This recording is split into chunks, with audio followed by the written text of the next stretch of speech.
How does Buckeye Nation view Ryan Day right now? I put this poll question out yesterday, and I gave you 4 options, and I did it on both Facebook and Twitter, and I got 2 different results. We got 2 different results based on which social media platform you're looking at. Let's take a look at these. By the way, we can't pass this up before we do that. The same comments were the same 365 days ago. We'll get embarrassed in the CFP. We came within a field goal of a natty, beating Georgia until the very end. Thanks for a great year, guys. Go Bucks. Mike Wargo's in the house tonight. Buddy. And he's right, too. They were the same a year ago. That's right. That's right. Thank you, Mike. It sounds like it looked like your tailgate yesterday was awesome. You know what, though, guys? I'd say one thing's different. I think we had a little more optimism last year. The biggest difference was C.J. Stroud. Yeah. Absolutely. That's the reason for the optimism, I think. But Big time. All right, here we go. Let's take Facebook first. Let's look at Facebook first here. Where are you at with Ryan Day? Your options were fire him. He is officially on the hot seat. I'm disappointed, but you never fire someone who wins 11 games every year. Give him a lifetime contract. I love Ryan Day. Please tell me no one put that. There was did. A couple. And if they did, they had to be Michigan fans. Maybe. I don't know. Maybe that is a possibility. That is a possibility. 552 people voted on this on Facebook. Our most ever voted on poll question on Facebook. 552, guys. The results were 11% said they wanted him fired right now. So that is approximately what, if I do my math wrong, about 55, about 60 people, somewhere around 60 people. He is officially on the hot seat, is double that, so you got about 120. Overwhelmingly, 66%, 2/3, said you never fire someone who has won 11 games. And then there were literally, let's see, that would be 10 people, right? 10 people said, I love Ryan Day, give him a lifetime contract. What are the age, I'm sorry, what are the age demographics of the people that vote? That's what I'm getting at. Now check this out. This one is on Twitter. 375 votes, so not quite as many. We had fire him now at 21.6%, so more than doubled. He's on the hot seat was 32.5. That is the most voted on Twitter. You don't fire 11 wins was 31.7. That's the second most. And believe it or not, 14.1 said love him, extend him. But that, I guarantee you, are Michigan people on Twitter.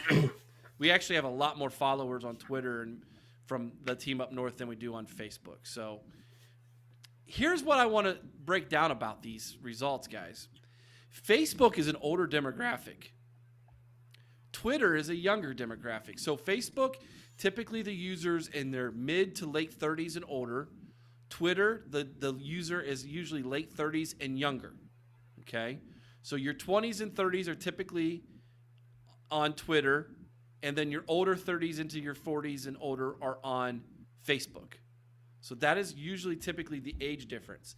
And I thought it was incredibly interesting, the difference in opinion between Twitter and Facebook. Aaron, your comments on these results.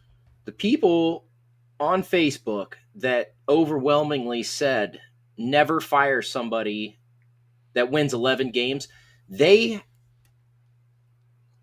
have to be new fans, because there's no way that is the same group of people that watched John Cooper in the 90s do this exact same thing. There's no way. These have to either be bandwagoners or they're new. Because if they grew up with that heartbreak for that whole decade the way that we did, they wouldn't have said that. Demographics says not so much. That's what's crazy about this. Well, that's fine that it says what their age is. That doesn't mean they've been watching football all this time. Can I make the defense for why people may be saying that? Because they don't know if anybody else is out there. Well, there's that, but there's also the fact that we're about to expand to a 12-team format, and 11-1 is going to get you into the playoff as a Big Ten every year. Now, that being said, if you don't mind me jumping in here, we know where I've stood on this all along. I am ready to buy him a bus ticket out of town. I would be willing to buy a companion fare for Kyle McCord at this point.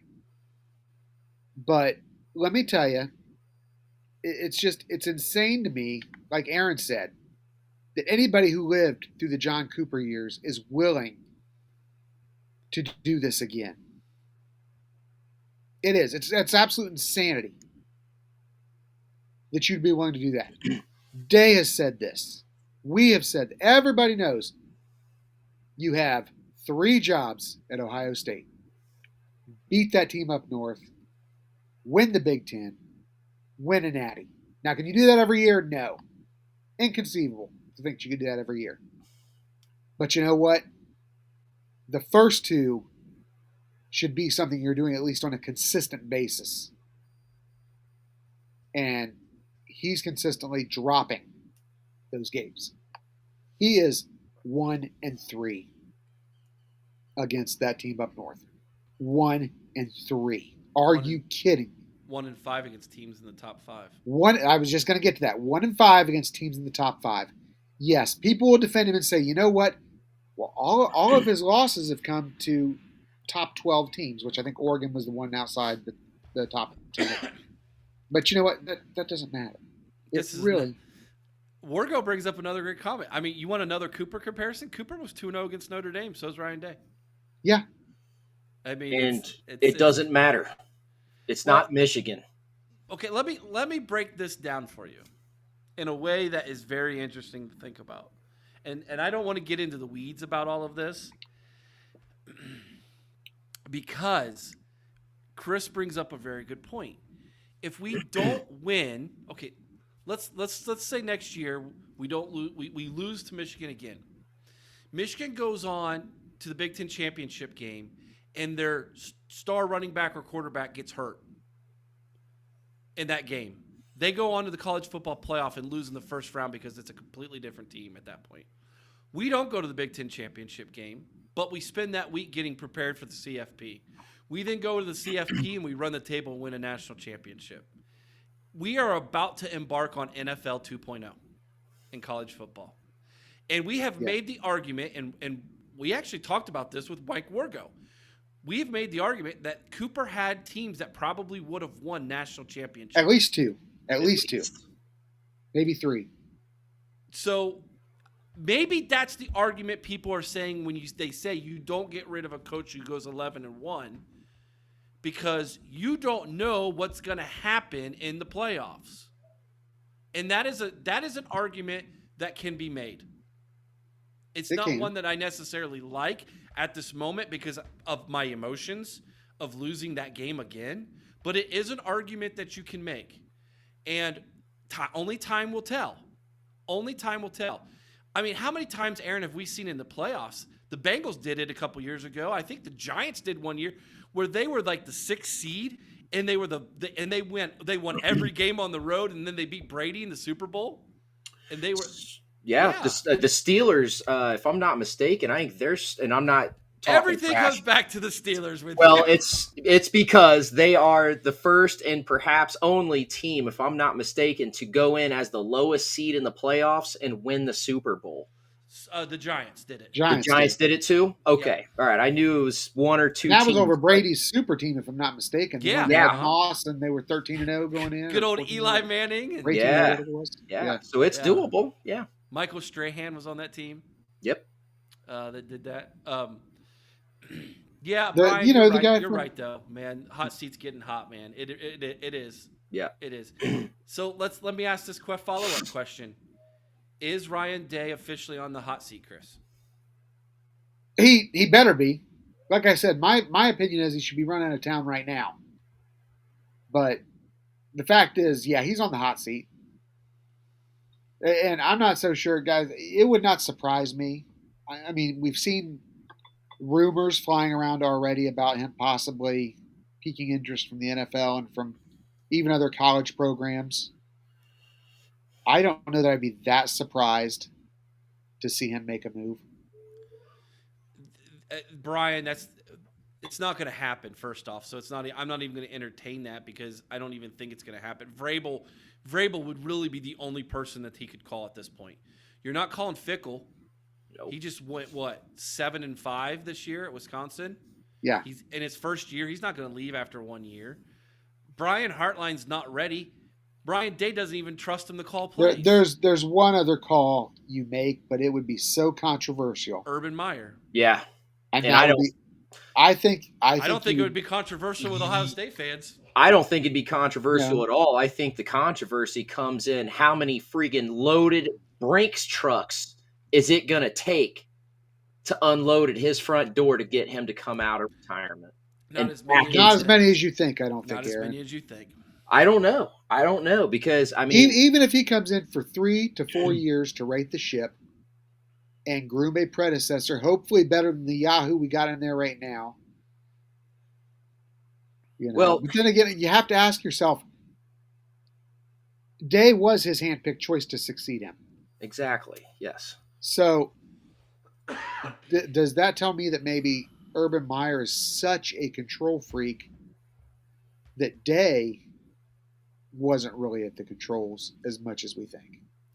I don't think that was the case. I think that Urban Meyer is not somebody who develops people. I think Ryan Day is what Ryan Day has been. You think? I don't think that he has grown. I mean, he's grown, okay, but like, I think that in big time situations, he craps his pants, and it's Yeah. the proof is there. And I think that is one thing that Urban Meyer was always great at is when the spotlight was brightest, Urban Meyer would step into it. Ryan Day steps out of it. Does that make Meyer sense? steps into it with a right foot right to the groin. Yeah. He kicks the never mind. But yeah, you get what I'm saying. I hope that makes sense. But no, I think that would be the logical choice, even more so than, well, unless you can get Fickle. This comment frustrates me so much because Frank, I'm befuddled. So am I Yeah. by Day's lack Yeah. of aggression against Michigan. Look at how he coached against Georgia last year.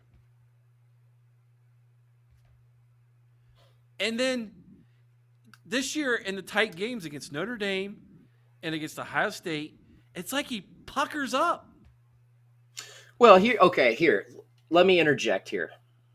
It could be, and I kind of suspected this, okay? It doesn't explain Michigan the last 2 years, but it explains some of the other times, all right? I think this season he knew he didn't have the team to go balls to the wall like he did against Georgia. He knew he didn't have the quarterback to do it. Right. Yeah. I think that he learned exactly what we talked about before the show went on. Kyle McCord was a 5-star because Marvin Harrison was his wide receiver in high school. It's not because he's good. Chris Lee, that question is intriguing and deserves its own segment of a video right there. Will teams start foregoing conference title games if they are locked in the CFP? Great question. Holy cow. That's a good one. I That could is see a it. Great question. I could too. I could see starters sitting out that game. Sure. So yeah, I'm just now catching up with these.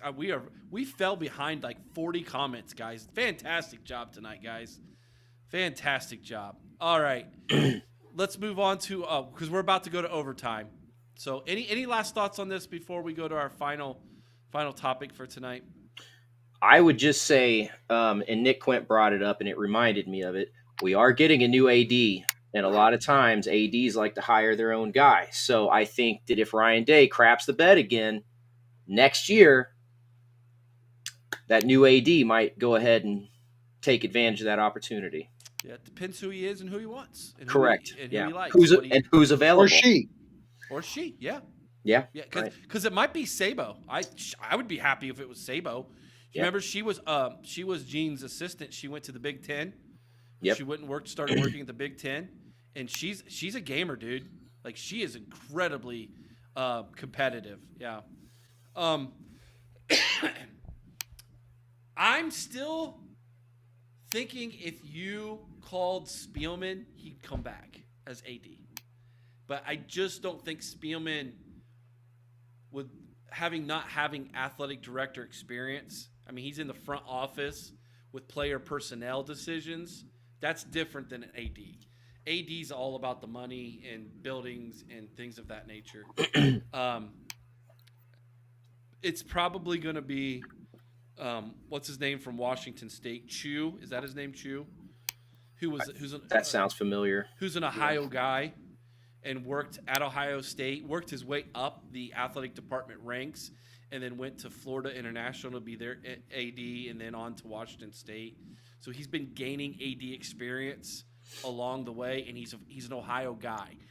You bring him in, being an Ohio guy, if he pulls the trigger, I promise you he will hire an Ohio guy to coach this team. And that's what we need, Eric. So I'm kind of rooting for him, Yeah. to be honest with you, because I think that might be the secret sauce is getting another Tressel-like Ohio guy, urban guy, who says it's time to circle the wagons and make this about the state again.